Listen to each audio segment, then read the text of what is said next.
This segment brought to you by Kansas Regenerative Medicine. Your stem cells, your health, your life.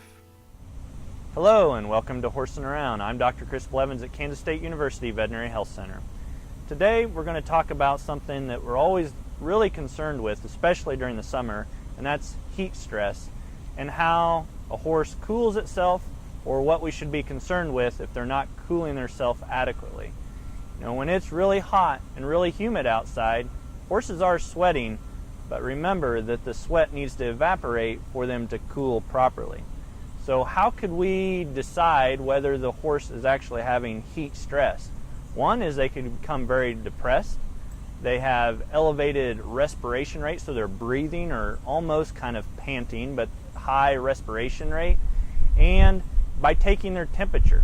So how do we do that? We still have to do that rectally, and you want to make sure they do not have a fever with that. So if it's greater than 102 degrees Fahrenheit, we do kind of consider that to be a high fever. Although if you consult with your veterinarian and kind of know the main temperature of your horse, you can decide whether it's elevated or not based on that.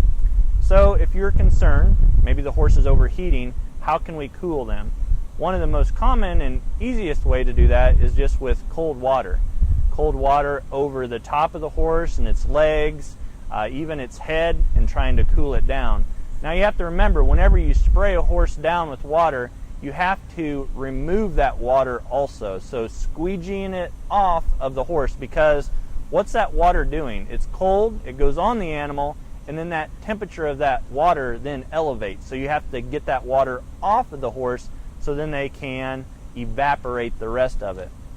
The other thing is continually add more cold water, then squeegee it off or get it off of the horse. And you can do that quite frequently to try to help with those things in cooling.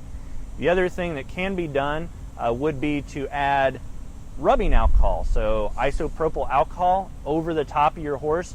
Now remember, rubbing alcohol is flammable, so be careful on how much you put on your horse and make sure there's no open flames or other aspects around the horse that could cause them to even catch on fire based on isopropyl alcohol.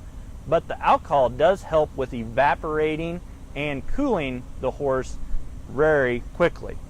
Now the other things we're always concerned with if a horse is overheating is maybe they have a long hair coat when they're not supposed to. Maybe they have another disease process that has a long hair coat, and maybe not sweating. Maybe the horse isn't sweating.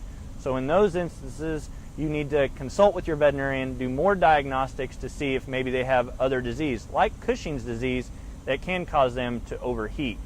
Now with that, with clipping, medication, and isopropyl alcohol or even water, the other thing is to make sure they rehydrate while sweating, and that's making sure they drink plenty of fresh, cool water. If they're dehydrated during that state, don't force water into their mouth and don't force electrolytes into them unless they're going to be drinking water during the same time. Again, if you ever have any questions or concerns about heating or overheating of your horse, consult your veterinarian or give us a call here at Kansas State University Veterinary Health Center. I'm Dr. Chris Blevins for Horsin Around, and we'll see you around.